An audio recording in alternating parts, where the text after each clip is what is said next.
Good to have you with us. Mike Tirico and Greg Olson with you. You know, partner, fantasy football doesn't take into account the guys close to the football, the guys at the line of scrimmage. This is one where our eyes are going to be focused on that battle in the trenches all game long. Mike, it doesn't matter if it's Pee-wee football, middle school football, or NFL football. You can only do offensively what your offensive line allows you to do. And I think that's exactly the case for both of these teams here today. They are going to win or lose based on the ability of gaining an advantage in the offensive defensive line. So I think we're going to see downhill run game. I think we're going to see play action pass.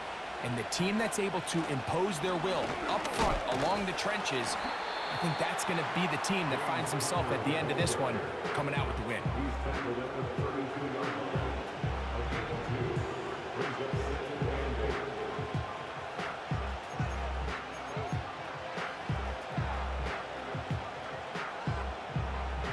Look him up on a 2nd down and 8. Out of the gun, he'll throw. That'll be taken in by Connor.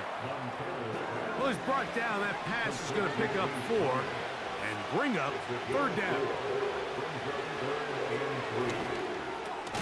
Oh, intercepted. What a bad start on the 3rd play. Picked off by Levante David. So anytime a team suffers an early setback like that interception, human instinct says, Mike, we need to get away from our game plan. We need to adjust. I don't think that's the case. There's a lot of game left, a lot of chances to avenge that play and still connect downfield on some of these passes. All proven, though, Mike, they've got to identify what went wrong. Let's correct it so we're able to move forward.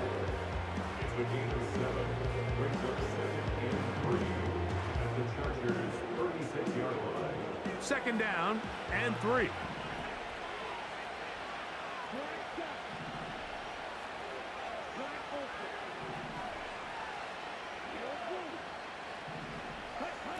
He'll look to throw. That's complete to his big tight end. Dallas got it. And they'll move this ball way down into the red zone, inside the 20-yard line. They've done a nice job spreading the ball around. Make the defense have to account for as many different weapons as possible here early.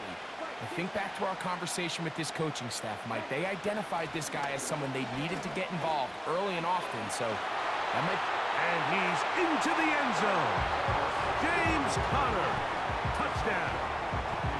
When you start talking about the qualities of a top-tier back in the NFL, Mike, we all talk about size, speed, the ability to keep your feet, the ability to have balance at contact.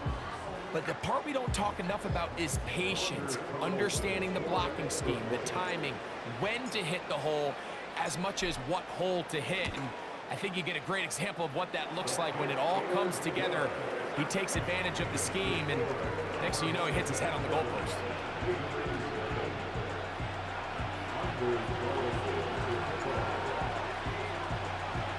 7-0 is our score as this kick is sent into the air.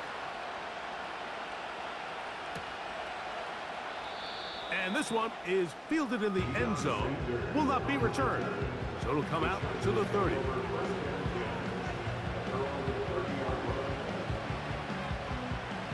Set to go now on 1st and 10.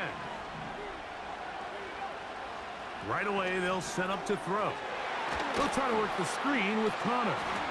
And he's going to be brought down up past the 45.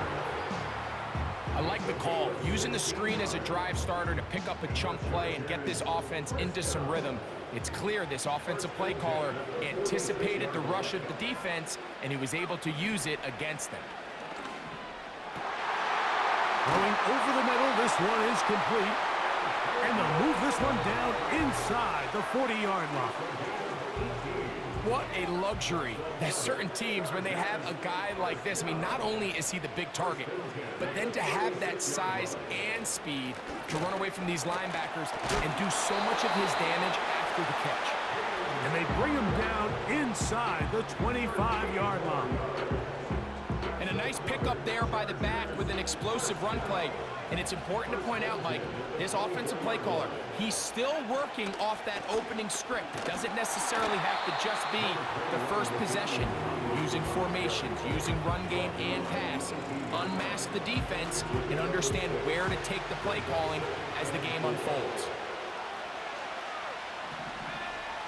Blitz coming.